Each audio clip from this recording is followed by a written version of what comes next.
Welcome to the AI Chat Podcast. I'm your host, Jaden Schaefer. Every week and every day, we interview AI experts and bring you the latest in AI news. Today on the podcast with us, we have Paul Blankley from Zenlytic and Ryan Janssen from Zenlytic. Ryan is the CEO and Paul is the CTO of this incredible company that has raised millions of dollars to make your business intelligence better and easier. So today on the podcast, we're going to be diving into what exactly they're doing. Have you ever wanted to start your own podcast? I record and publish podcasts on a platform called Spotify for Podcasters, and I absolutely love it. Essentially, you can upload from your phone or computer, and it distributes to every platform that plays podcasts. They support video podcasts, and you can make money on the platform with ads or even podcast subscriptions, something that has made my life so much easier as a podcaster. So if you're interested, I highly recommend you give it a try. You can download the Spotify for Podcast app or go to spotify.com/podcasters to get started on your podcast today.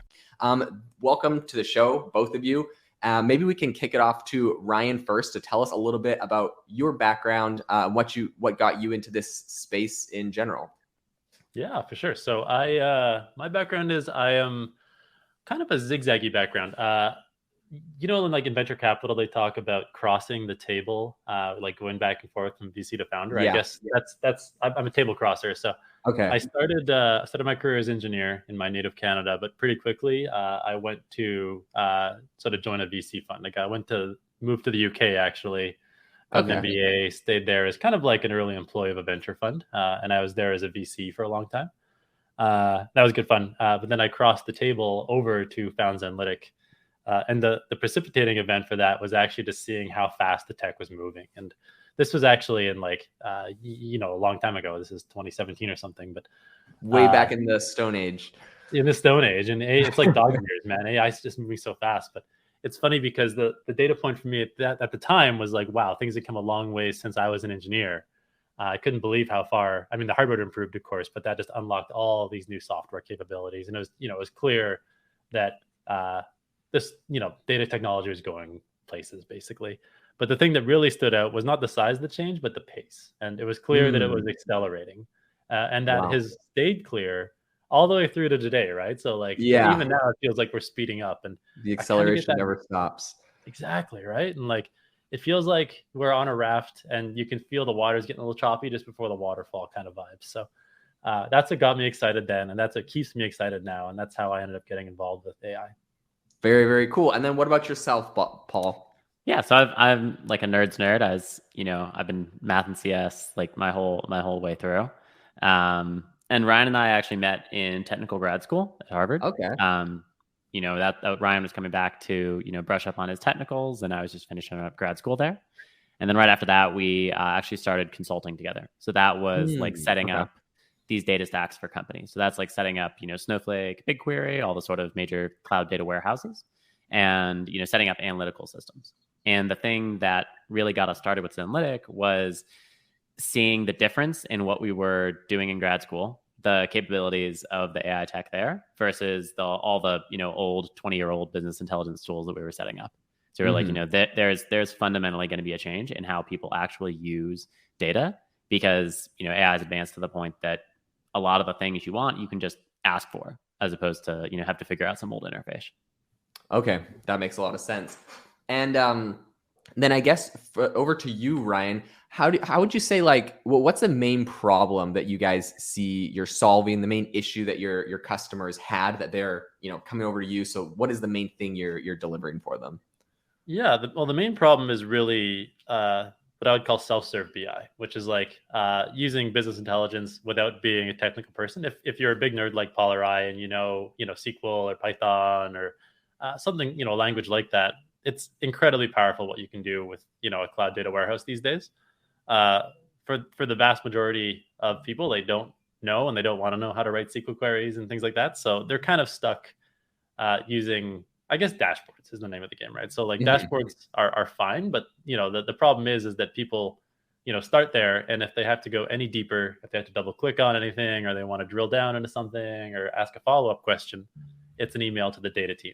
And they're called quick data pulls. That's kind of a joke in the industry because they're never quick. There's the average person, and the average organization is maybe 60 people for every data team member. So that person is meeting the needs of 60 people. these questions after a few times back and forth, and you want to get the results daily instead of weekly, and you realize there's an error somewhere, and there's you're iterating on this.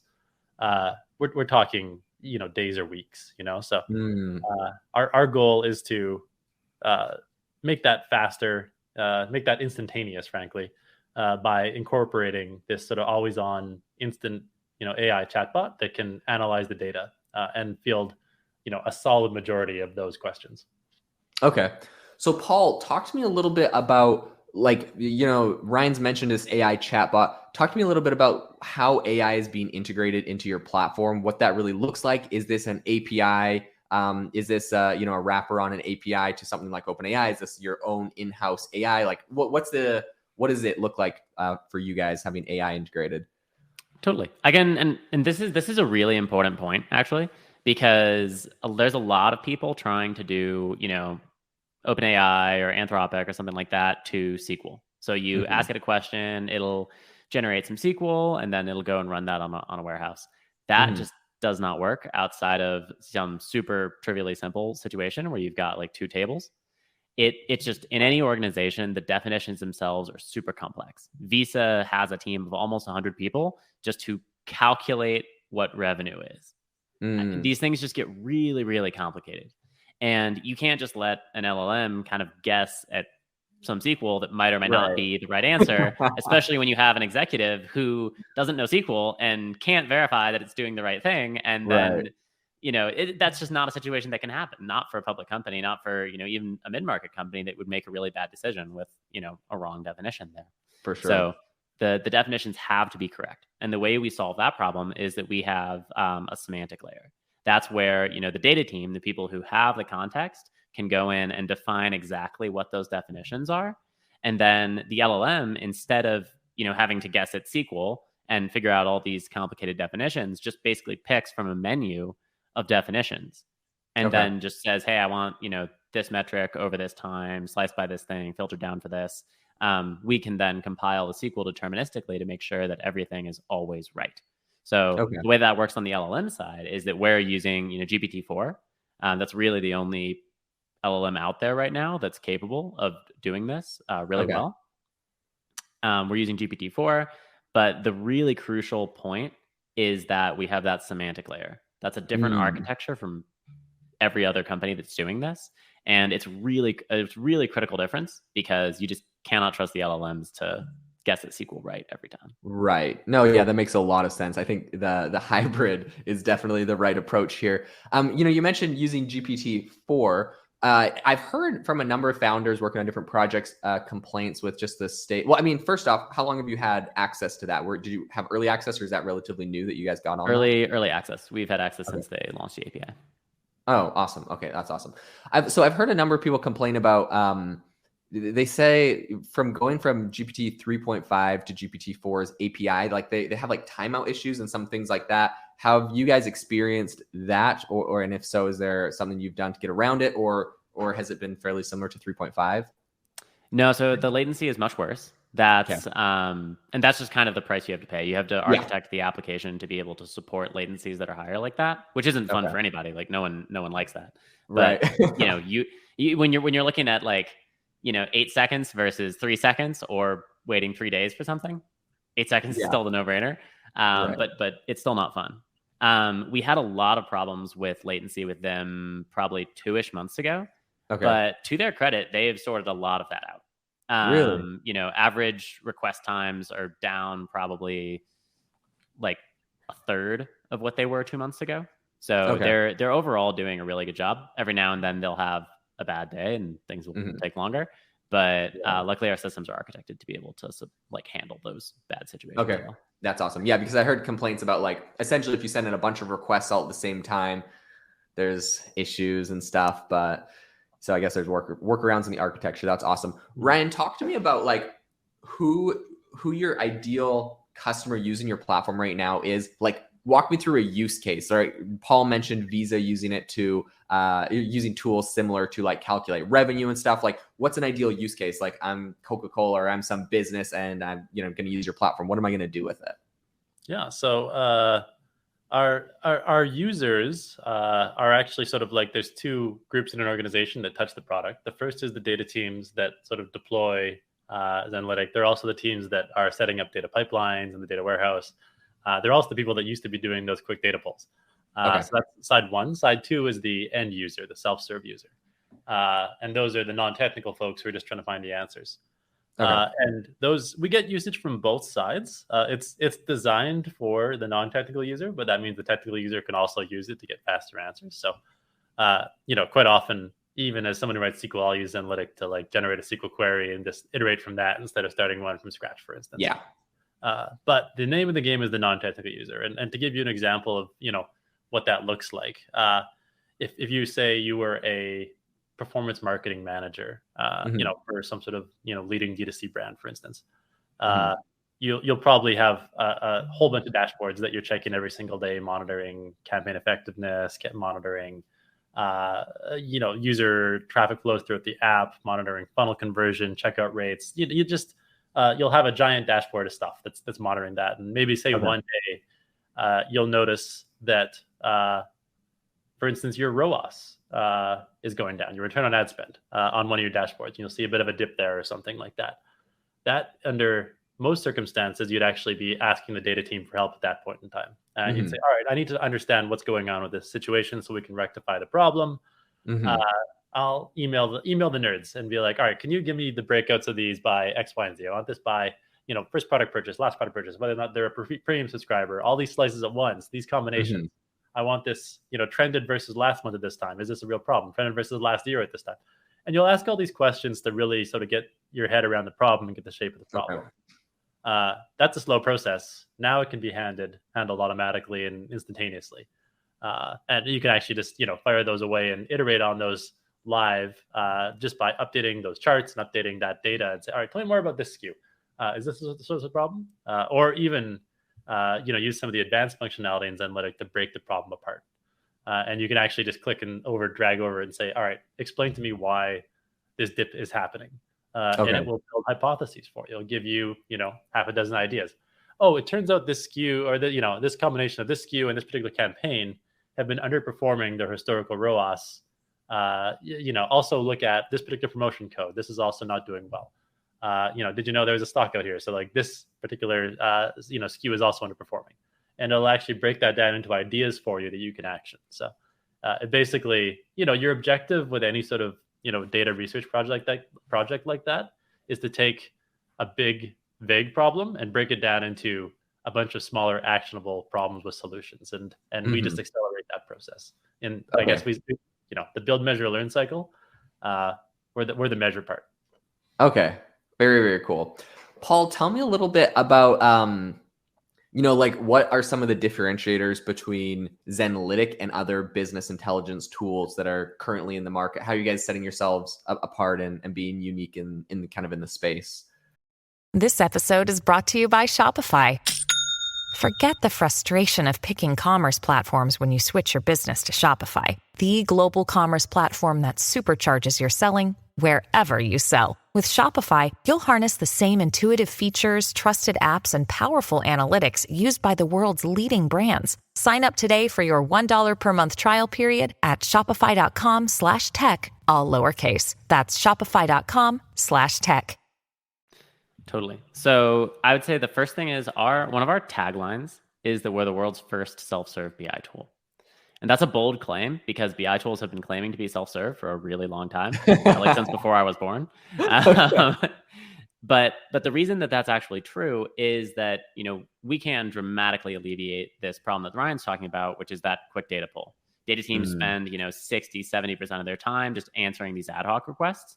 And that's a huge amount of time just doing very basic, like filtering, slicing things that are just a little bit too complicated for end users, but really just mundane and sort of mind-numbing for the data team.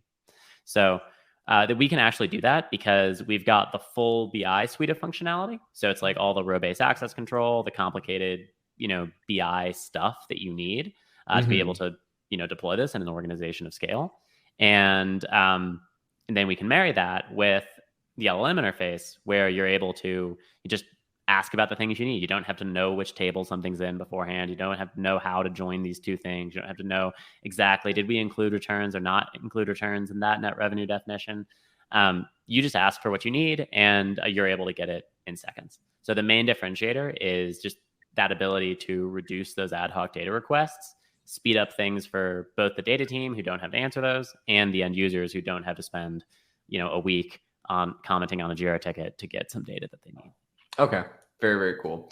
So Ryan, I want to ask you a little bit about the early days of Zenlytic and kind of founding and bringing this together. So I understand, right? You and Paul, you meet when you're at school at some point, and you start doing some consulting and whatnot, if I'm getting the story straight. What inspired you to be like, oh my gosh, we need to start a company? What was the first steps that you kind of took in that? And I guess what, made you decide to go from being, VC to consultant to now all of a sudden you're starting an actual software company? It's a big step, right?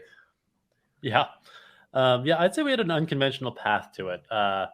And I'd say that we, for context, after Paul and I met, when we graduated, we started this data science consultancy.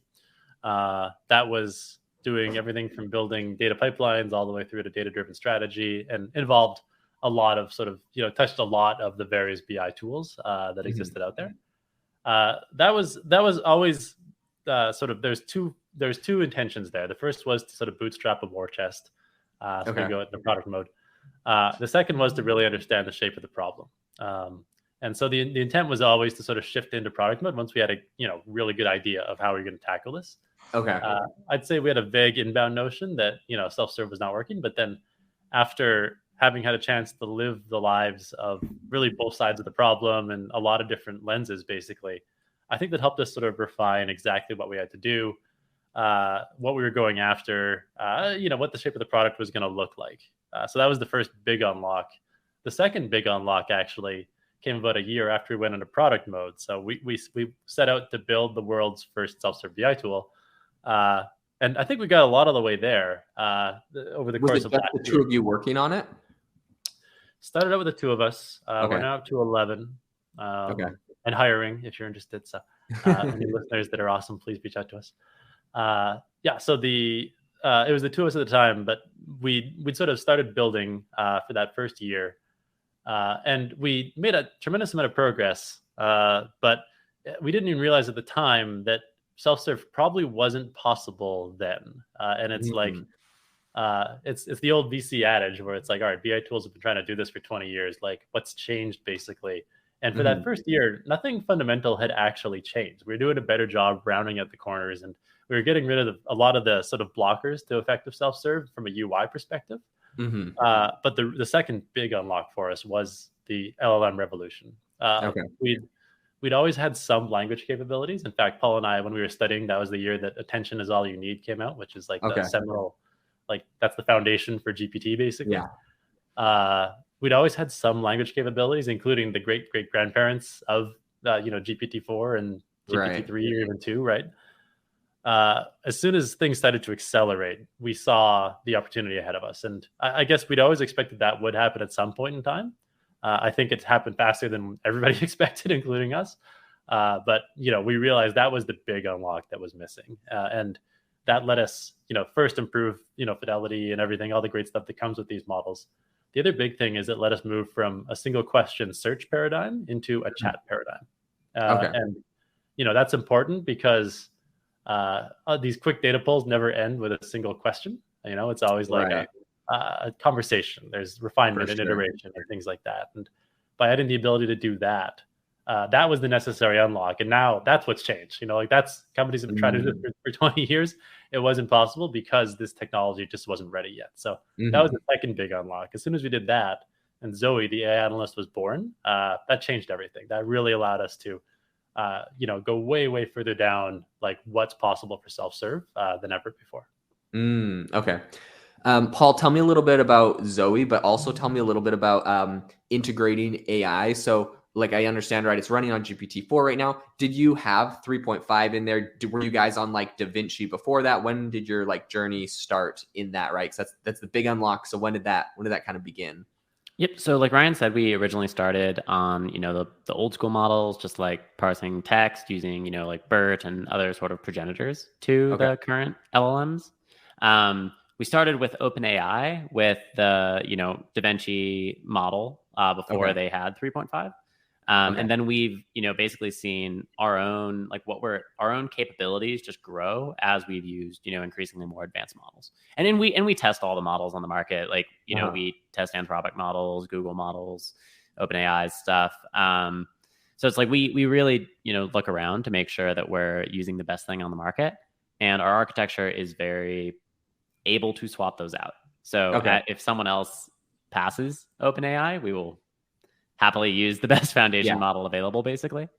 Have you seen any like features in other AI models that you're like, ooh, that's kind of interesting? Like I know Anthropic does a lot with like PDF uploads and that kind of stuff. Have you seen other ones that seem promising? So the really large context windows are promising. The trouble with the context windows is even if they are really large, it's difficult to get the AI to actually know what's going on in the middle. It does a very good job at the beginning, very good job at the end. With those really large context windows, a lot of the times things get lost in the middle. So, context windows that are larger with, good attention throughout would, be really game changing. So that's one of the things that's most appealing about the Anthropic models. Okay. Yeah, that makes sense. Because I guess what it's probably trying to do is grab everything and do some sort of variation of a summary, which is the beginning and the end. But what you probably want those models to be able to do eventually is to be able to go through the whole thing and highlight every time they think there's a key finding. Then they like condensing it. So yeah, that makes sense. That'll be very interesting. Super fascinating. It's super fascinating though, those context windows. But there have been a few studies that have shown that they don't retain the information in the middle of a long context window. And I find that so interesting because that's how humans work too, right? I was just thinking that. I'm like, that's exactly like my problem. I'm like, if you gave me a PDF and said like, give me the data from this, I'm like, skim the beginning, skim the end. Here you go. Yeah, it's just neat how they seem to be coming the same direction that we are. So that it's a sign that we're on to something in terms of intelligence. Yeah, we got to get the AI to stop cloning us mere mortals and go for like the super geniuses. We got to get Einstein's brain. That's what AI needs to be based off of. But then the question is the input, is it an input problem or like the actual like algorithm problem? Because it also might be that all the stuff you need to predict what's going on is either in the beginning or in the end in everything that it's been trained on. Because that's how humans read, right? It's like you don't stick something super important in like paragraph 8 of 16. Right. So, it's also maybe just math in the sense that all the important stuff is at the beginning or is at the end. Ooh, that's a good point. That's a really good point. Ryan, tell me a little bit about the journey of Zenlytic. So, at the beginning, you said you guys decided you're going to kind of work on this project. You get started. You have like these unlock periods. You guys raised funding, correct, for Zenlytic? When did you guys do that? What made you, want to do that? Tell me a little bit about how that went for you. Yeah. So we've raised 2 rounds of funding. We raised our pre-seed round, pre-product led by Primary Ventures. And then we raised our seed round led by Bain Capital Ventures. It's a total of $5.5 million, give or take, US. And I guess my advice for anyone fundraising would be, know what you need the funds for sure. But also you need to feel that pull. There has to be you have to have the sense that it's time to fundraise. And I say that because first fundraising, is expensive, and it's like, don't fundraise if you don't have to, right? So don't do that. But also I think that unless you're feeling that pull, it'll be a lot harder to successfully fundraise. I think a big part of a successful fundraise is when you're having conversations with investors. They're going to feel that pull through you, and that'll actually make you more effective at pitching. So I guess in our case, the first sort of pull we got was like, it's time for us to get out of consulting mode. And that was the first thing, is like, all right, we see the opportunity here. We've validated that there's a huge problem in a big market. And it's kind of an interesting place because a lot of the big leading BI tools from then until now have been sort of languishing after acquisitions. So like a bunch of them just got bought up by some of the bigger companies, and they've been sort of undergoing transformations and transitions and changing focus and changing owners. And, that does not lead to a fast-paced, innovative environment. So there's we figured this out. And as soon as we saw the opportunity ahead of us, that got us really excited. And that said, all right, it's time to tackle this full on. And that helped us fundraise in the pre-seed motion. I think at the seed stage, we started to feel the wheels were rattling off the tracks in terms of how fast we could expand. Okay. When we closed our seed round, we were 3.25 people, which I think is quite undersized by most companies. Yeah. That's pretty small. It's pretty lean. Yeah. And it's part of our philosophy. We'll always be like a, super dense, lean team. And I think that's just how we like to run things. And I think we can get a lot more done a lot faster that way, just by having a handful of really, really great people. But anyways, when we were raising the seed round, it was, we were 3.25.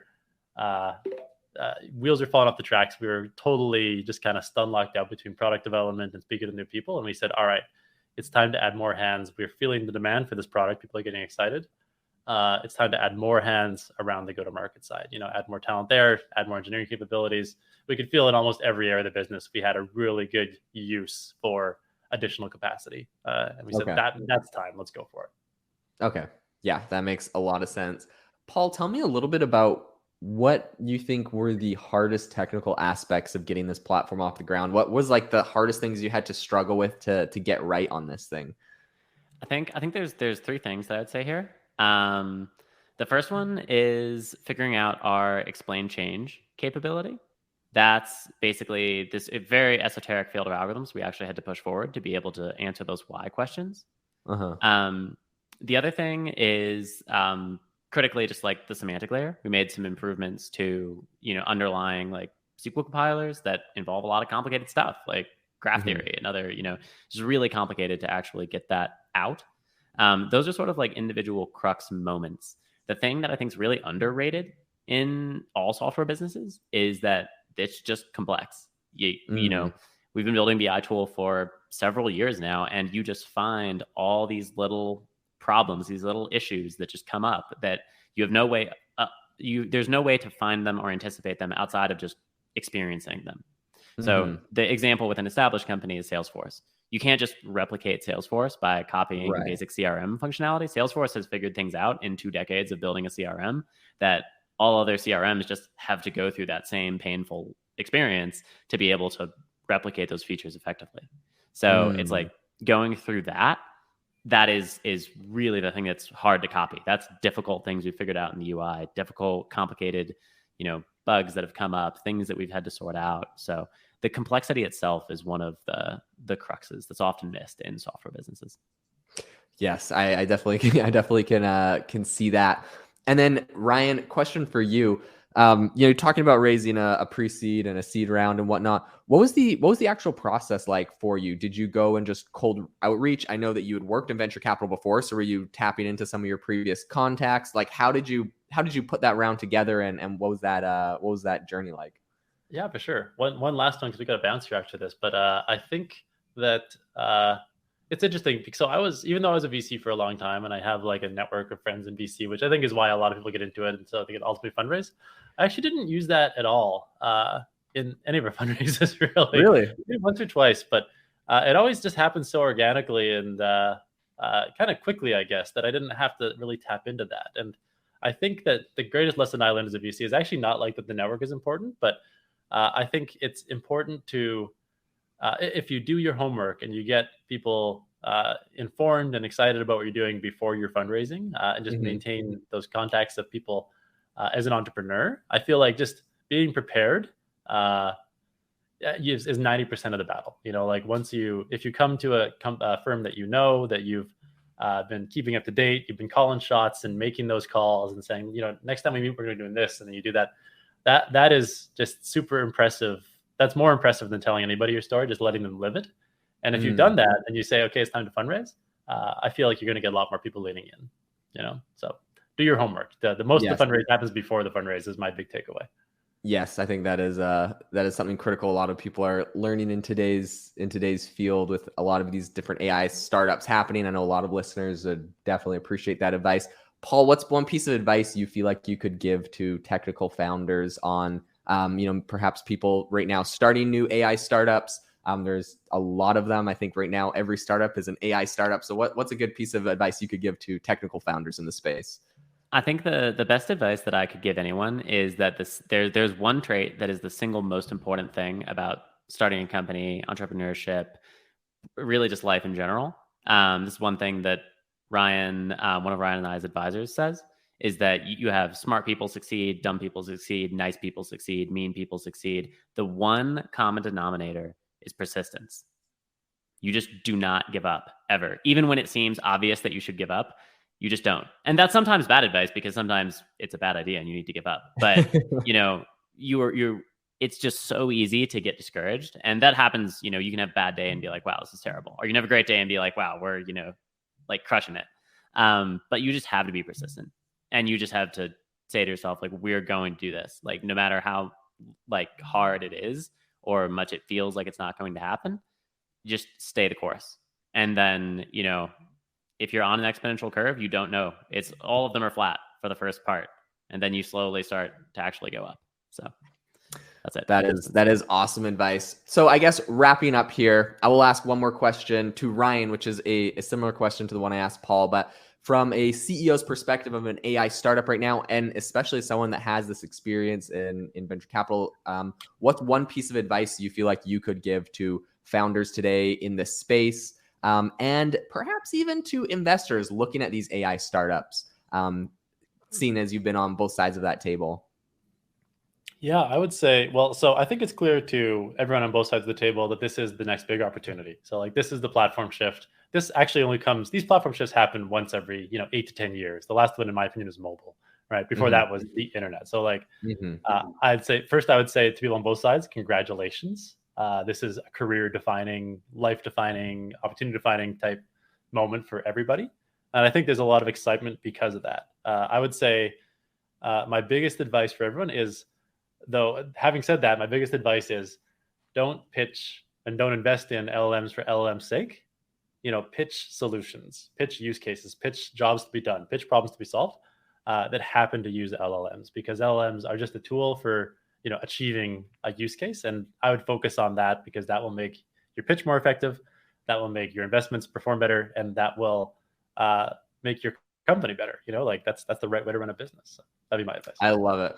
That is very, very critical advice, I think, today. Well, Paul and Ryan, thank you so much for coming on the show today. It has been absolutely amazing to pick your brains to get so much advice and wisdom from you. To the listeners, thanks so much for tuning in to the AI Chat podcast. Make sure to rate us wherever you get your podcasts and have an amazing rest of your day.